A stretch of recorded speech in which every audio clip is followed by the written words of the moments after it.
এই এঁচোড়টা আজকে রান্না করব, তাই কাটতে বসেছি। এঁচোড় অর্ধেকটা কাটা হয়েই গেছে, আর অল্প একটু আছে কাটতে বাকি। এইটুকুনি কাটলে তারপরে এবার আলু কাটবো। এইটুকুনি এঁচোড় কাটা হয়ে গেলে এবার আলুটা কাটবো।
সিম করে দে।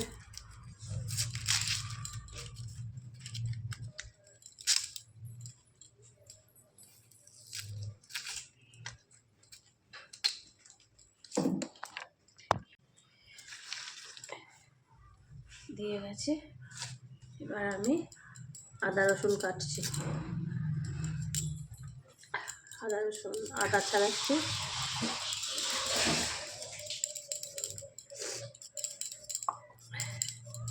মিক্সিতে মশলাটা করে নেব, তার জন্য ছাড়িয়ে ছোট ছোট করে পিস করছি।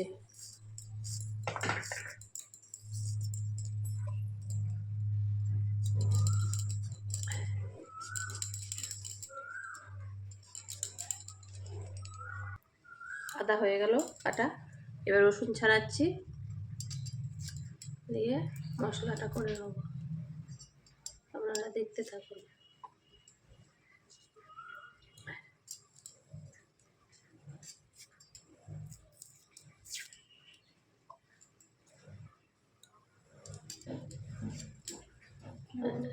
আজকে আমার মেয়ে রান্না করছে একটা তরকারি, নাটা বড়ি আলুর তরকারি, ওটাও আপনাদের দেখাবো। এটাকে কেটে নিই, তারপরে দেখাবো নাটা বড়ি আলুর তরকারি আমার মেয়ে কেমন করেছে, দেখবেন। ভালোই রান্না করে, খারাপ রান্না করে না, আমার মতন তার পারে না, তাও দেখাবো, আপনারা থাকুন সঙ্গে।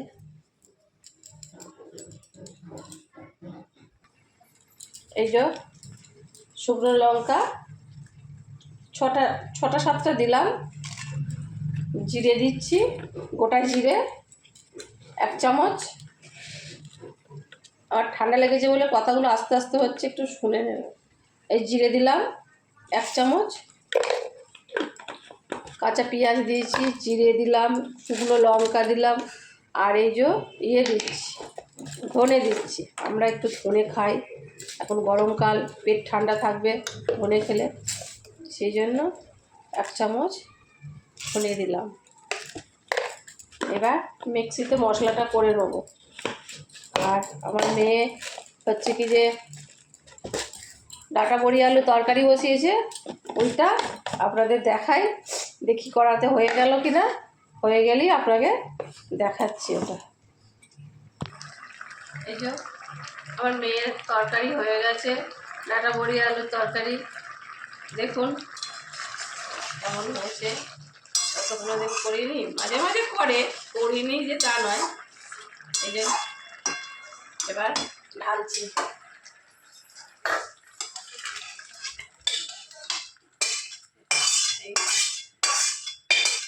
ঢেলে দিলাম।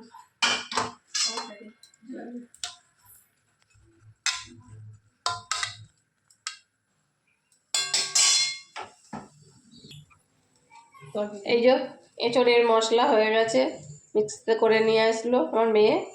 এবার আমি একে একে এঁচড় আর আলুটা ভাজবো, কড়াতে তেল দিচ্ছি।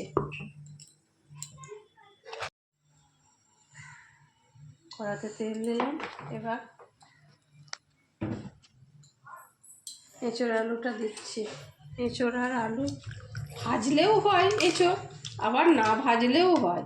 আমি একটু ভেজেই করি, ভালো লাগে একটু ভেজে করলে, ওই জন্য এঁচড় আর আলুটা একসঙ্গে একটু ভেজে নিই। আর এঁচড় আলু সিদ্ধ করেও করে। ভাজার মধ্যে একটু হলুদ দিয়ে দিচ্ছি। এই যে হলুদ দিয়ে দিচ্ছি।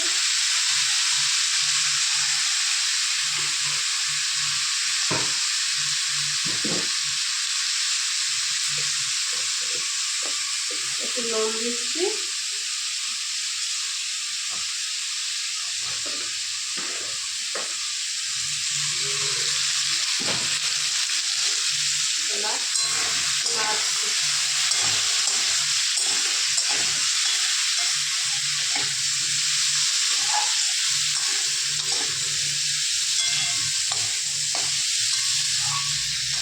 দেখাচ্ছি, এই যে ভাজা হয়ে গেছে এঁচড় আর আলু। এই যে দরজাটা খুলে দিই, নয় দেখা যাচ্ছে না। এই যে ভাজা হয়ে গেছে। এবার তুলে নেবো এঁচড় আর আলু, তারপরে মশলা কষবো।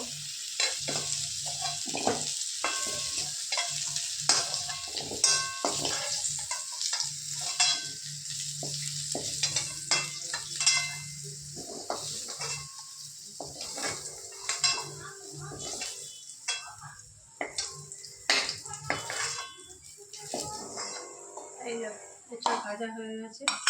এবার মশলা কষবো। আর একটু তেল দিচ্ছি কড়াতে, তেল দিলাম।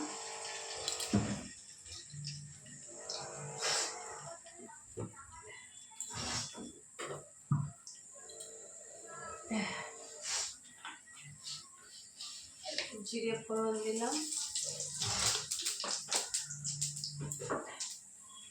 জিরে ফোড়ন দিলাম। এবার মশলাটা, এই যে মশলা, এবার এই মশলাটা সবটা দিয়ে দেবো।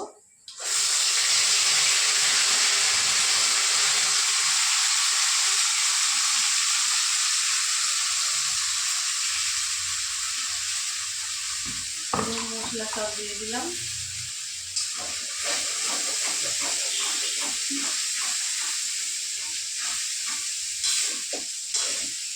গ্যাসটা কমিয়ে দিয়েছি।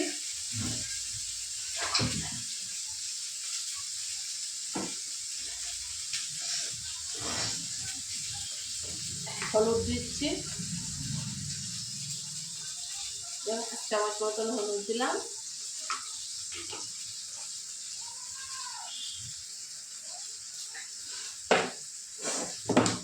জার ধরেই চিনিটা দিচ্ছি।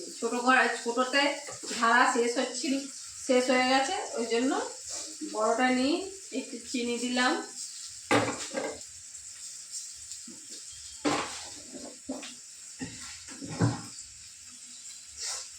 এবার সস দিচ্ছি। টমেটো দিলেও হয়, আমার টমেটো নেই, টমেটো শেষ হয়ে গেছে বলে আমি সসই ব্যবহার করছি।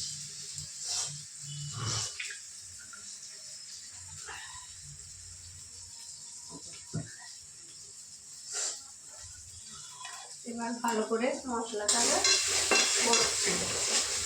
মশলা যদি ভালো না কষা হয় তাহলে মশলায় একটা কাঁচা গন্ধ বেরোয়, এই তরকারিটা খাওয়া যায় না। এই জন্য ভালো করে মশলাটা কষে নিচ্ছি। আপনারা দেখতে থাকুন কীভাবে মশলাটা কষছি। মশলা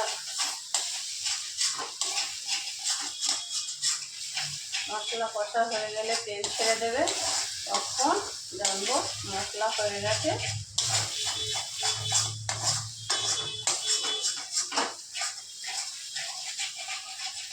মশলা কষি, এবার মশলা কষা হয়ে গেছে। এবার আমি এঁচোড় আর আলুটা কড়ার মধ্যে দিয়ে দিলাম, এবার নাড়তে থাকবো। এটা ভালো করে একটু কষিয়ে নিই, তারপরে জল দেবো। কষানো হয়ে গেলে জল দেবো।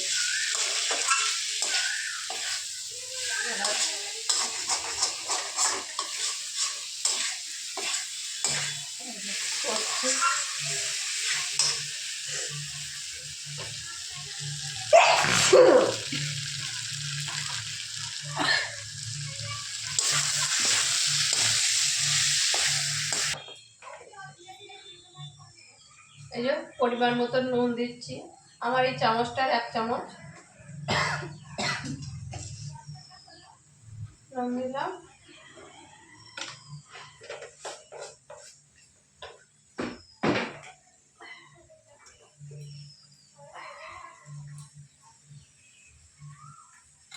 এবার এই মশলার জলটা দিয়ে দেবো।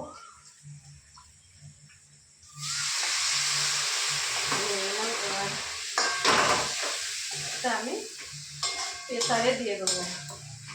প্রেসারে দুটো সিটি মারবো। প্রেসারে দুটো সিটি মারলেই আমার হয়ে যাবে।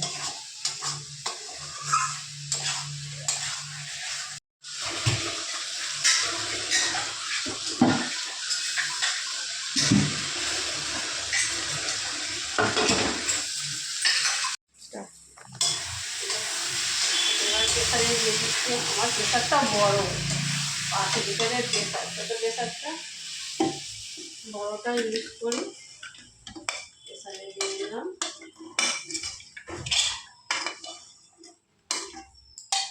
জল দেবো,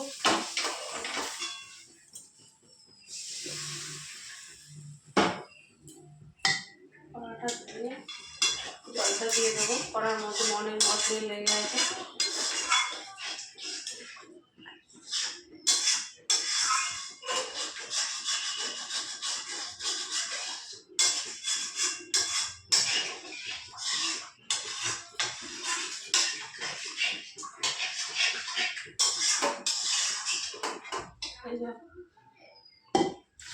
মশলার জলটা দিয়ে দিলাম।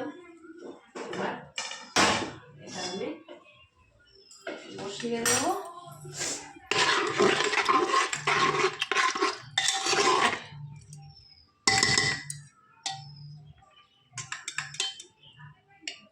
সিটি মারলেই আমার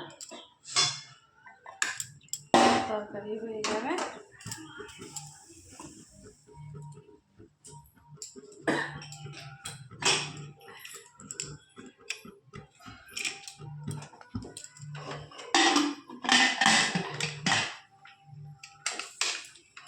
সিটিতে বসিয়ে দিলাম। এবার দুটো সিটি দেবো। দুটো সিটি দিলেই আমি ওটা অফ করে দেবো। আমি তখন এগুলো সব গোছাতে থাকি।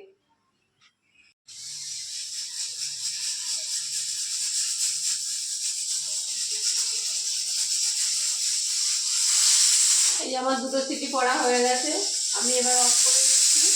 এটা গ্যাস অফ করে দিলাম। আমার রান্না কমপ্লিট।